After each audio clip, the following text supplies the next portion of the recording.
11:44, continuamos con más de Noticias Globovisión Internacionales. En esta parte nos acompaña Nacho Montes de Oca, periodista y analista internacional. En esta parte vamos a hablar lo que está sucediendo en Sudán, uno de los conflictos más ignorados en cuanto a la política, la diplomacia, pero incluso por la prensa internacional. Nacho, muchísimas gracias por acompañarnos. Buen día. ¿Qué tal? Buenos días. Un gusto, como siempre. Gracias, Nacho. Bueno, primero entender por qué estamos viendo esta situación en Sudán, en que pues ha retomado los titulares internacionales nuevamente. ¿Qué ha sucedido durante estas últimas semanas? Pero ¿por qué Sudán está en una guerra civil? Para explicarlo y entrar en contexto un poco también con la audiencia.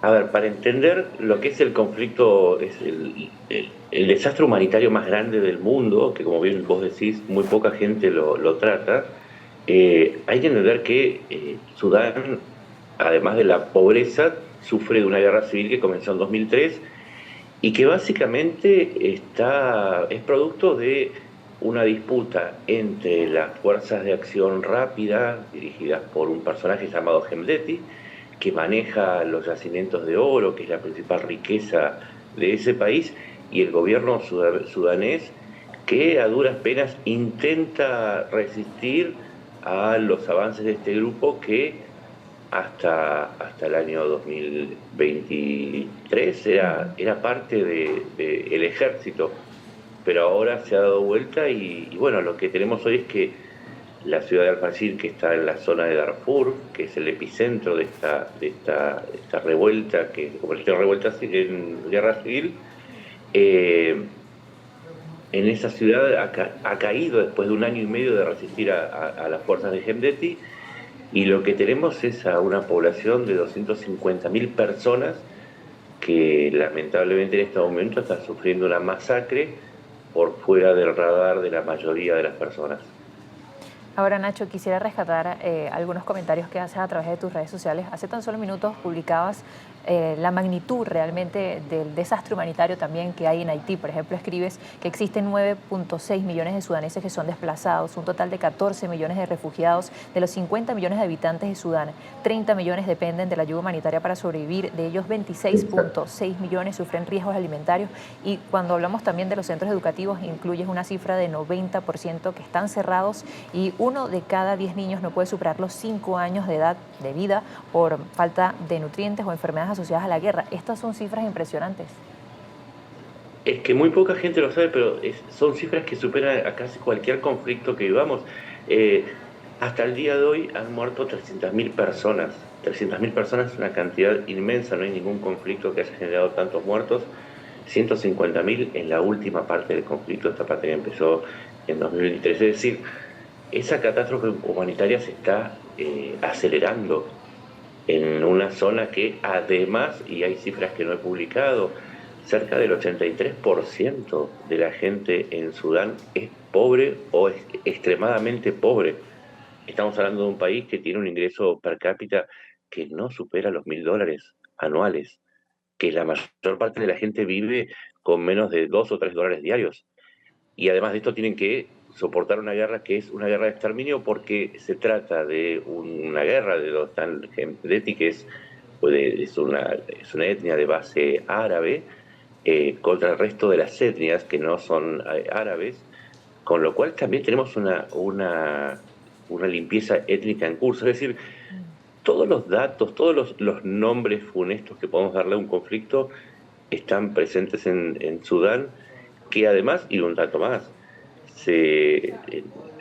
antes era un país mucho más grande, se separó la zona del sur, que es la zona cristiana, o de mayoría cristiana, con la zona norte, que es de mayoría musulmana. Es decir, si buscamos los tipos de conflicto, todos los tipos de conflicto posibles están hoy en Sudán. Y si buscamos un conflicto grande, el mayor está ocurriendo ahí, y afortunadamente existen medios como el de ustedes que presta atención y que los pone en las primeras planas, porque pareciera que nadie se está dando cuenta. Gracias, Nacho. Sí, es realmente preocupante y también es muy difícil de entender. Es un conflicto muy denso que data de hace muchos años y quizás también todos los actores involucrados hacen que sea más denso entender este asunto, porque está el tema social, pero también si vamos a la parte política, Es cierto. religiosa, y ahí es donde le pregunto, todos los actores que están involucrados. Creo recordar que en 2023 hablamos de cómo, por ejemplo, el grupo Wagner estaba presente. ¿Cuáles son los intereses que hay entonces en Sudán? Exacto, bueno, Hemdeti, que es el rebelde que está cometiendo la masacre, es apoyado por Rusia, ¿sí? Y por Emiratos Árabes Unidos, que son los dos principales apoyos. A su vez, el gobierno central está apoyado por Arabia Saudita, o sea, para que la gente entienda, los países, los Emiratos petroleros no son una unidad, ni tampoco los países sunitas. Los emiratíes apoyan a los rebeldes y los árabes sauditas, Qatar y Kuwait apoyan a las fuerzas oficiales, que además son apoyadas por Turquía, que tienen algún apoyo de Ucrania, que además son apoyadas por Egipto, que les envía tropas.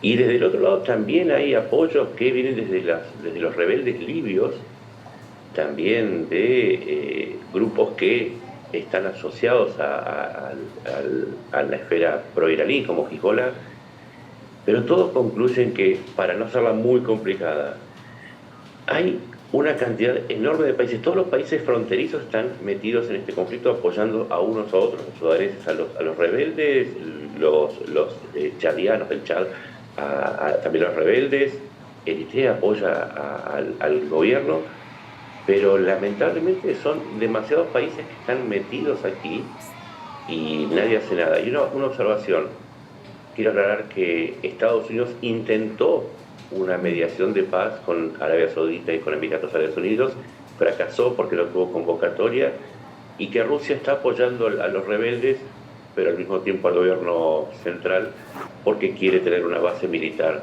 en la costa del Mar Rojo, para hacerlo más complicado todavía y más difícil de resolver. Ahora, Nacho, en ese contexto, ¿hay vías para resolver el conflicto en Sudán?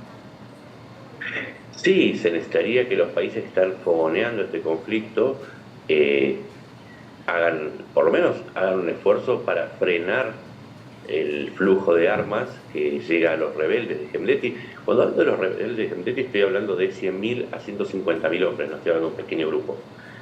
Particularmente que dejen de comprar ese oro, porque los rebeldes se alimentan de 2.500 millones de dólares anuales de oro que exportan a través de Emiratos Árabes Unidos, y si se cesara ese apoyo sería mucho más fácil, porque claro, las guerras son caras, cuestan mucho dinero, y si los rebeldes dejaran de tener dinero ya no habría rebelión y sería mucho más fácil frenar esta guerra. Pero como siempre, las soluciones sencillas para estos problemas tan complejos son las más complicadas de encontrar y de aplicar.